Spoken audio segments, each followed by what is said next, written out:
Hey everybody, it's me, and today we're gonna be making your bruschetta appetizer. So, as you can see, I've got my bread ready to go, I've got my 4 Roma tomatoes ready to go, and all of my other ingredients. So, I am gonna start with the ingredients for the toast. I've got my bread set out right here, pre-sliced, nice and easy. I need a 1/4 cup of olive oil and a 1/4 teaspoon of garlic powder. And I'm gonna make like an oil mixture that I can brush onto the bread before I put it in the oven. So I'm gonna take my olive oil and my liquid measuring cup. Lost it for a second, mine's kind of beat up. And I'm gonna take a 1/4 cup of this oil. I'm gonna get eye level and pour in a 1/4 cup. All right, as you can see on the side of the cup, it says 1/4 cup. So that will go in my little bowl. And now I also need a 1/4 teaspoon of garlic powder. So I've got my garlic right here. Let's look for my 1/4 teaspoon in here. 1/4 teaspoon, it says it right there, 1/4 teaspoon, TSP. So I'm gonna go in the big spoon section and get a 1/4 teaspoon. And I'm gonna put that in there and then mix that up.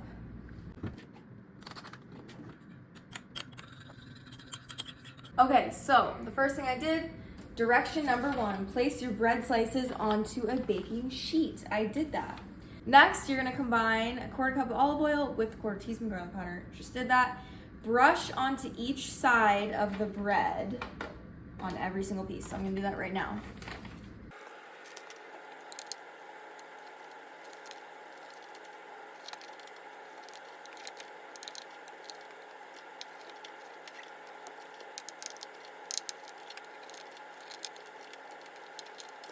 All right, I did the best I could with just the spoon. I couldn't find my pastry brush here, but each side is coated, so it'll become nice and crispy and flavorful with that garlic. And now I'm gonna take a 1/2 cup of my cheese and just sprinkle this on top. Divide it up on each piece.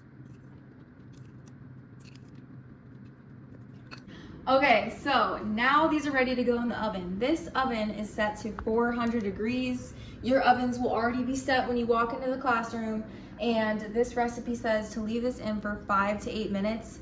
My pieces are on the bigger side, so I'm probably gonna lean closer towards the higher end of the time, but we will check at 5 minutes anyway. So let's throw this in there. And I'll see you guys in 5 minutes. Okay, so the next step, while that's in the oven, it says to dice the tomatoes and drain any excess liquid. So I've got my 4 tomatoes here, my 4 Roma tomatoes. I just washed them off because you never know who's touched these. We always wanna make sure we wash off our produce. And what I'm gonna do is I'm gonna cut off the ends and then slice this up to begin. And I'm gonna do a very gentle saw.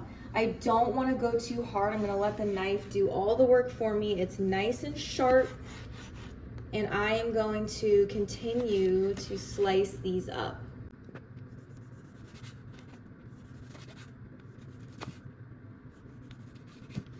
Okay, so I'm gonna go through and cut a couple times down on each stack. Like that. And now I'm gonna go the opposite way.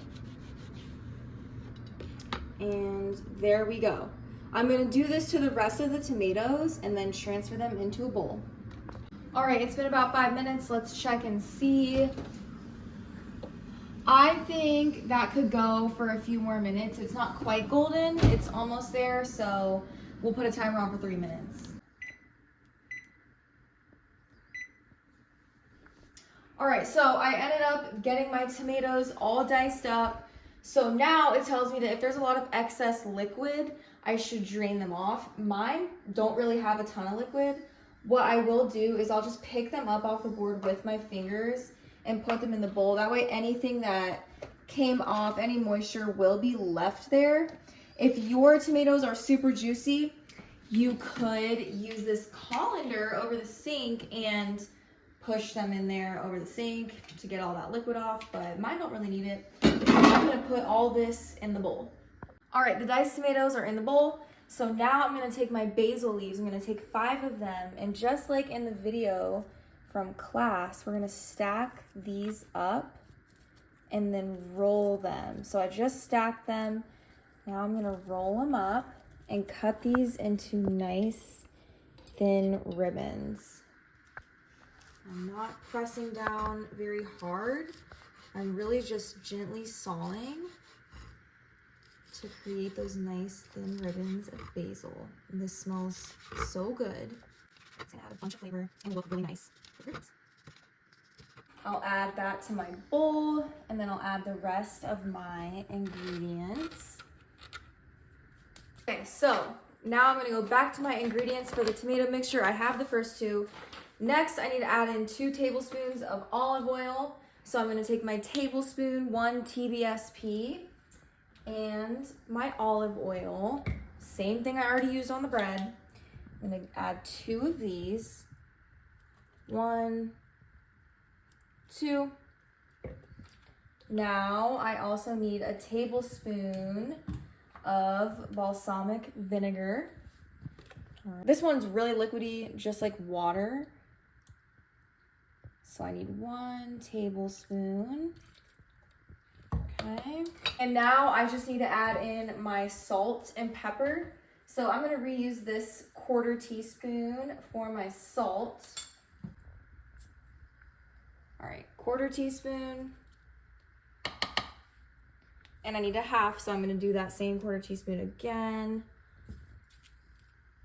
Okay. And now I need a 1/4 teaspoon of black pepper. So I'm gonna open up the spoon section of the black pepper and get a 1/4 teaspoon of that. Now I'm gonna mix this up and we will almost be ready to eat. Looking good. All right, let's take the bread out of the oven. It seems like it is about finished. That looks great. The tops are turning golden. Cheese is melted. I'd say this is ready to go. If you really wanted it crispier, you could do that, but I think this looks great. So now I'm pretty much ready to combine everything together. So I can take a piece of bread and scoop my mixture on top. Now, if I was going to a party and I wanted to bring this as an appetizer, I would definitely keep these separate, and then as we're ready to eat, I could spoon it on top. Because it will get soggy if we keep it on there for a long period of time. But since I'm ready to eat, I am just gonna go ahead and pick one up, put it on my plate, and I'll just spoon my mixture on top.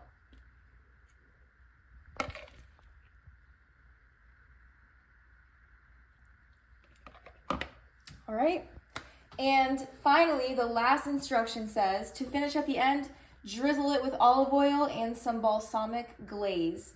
Now the glaze is not the vinegar. This is very liquidy, like I said. This is more like a sticky, syrupy consistency. This is more of a topping. So when I decide to drizzle my olive oil, instead of just dumping it on, I'm gonna take my cap. I always like to do this just so I can control how much goes in there. You don't wanna drench the food in oil. So I got my cap full, and I'm just gonna give it a little bit of a drizzle. All right, pour the rest in there. And now I'll do a drizzle of the glaze. Okay. Looks beautiful. There you have it, the perfect appetizer. Let's give it a taste test. Guys, that was seriously so good. There's so much flavor going on. Even if you're not crazy about tomatoes, this is so good.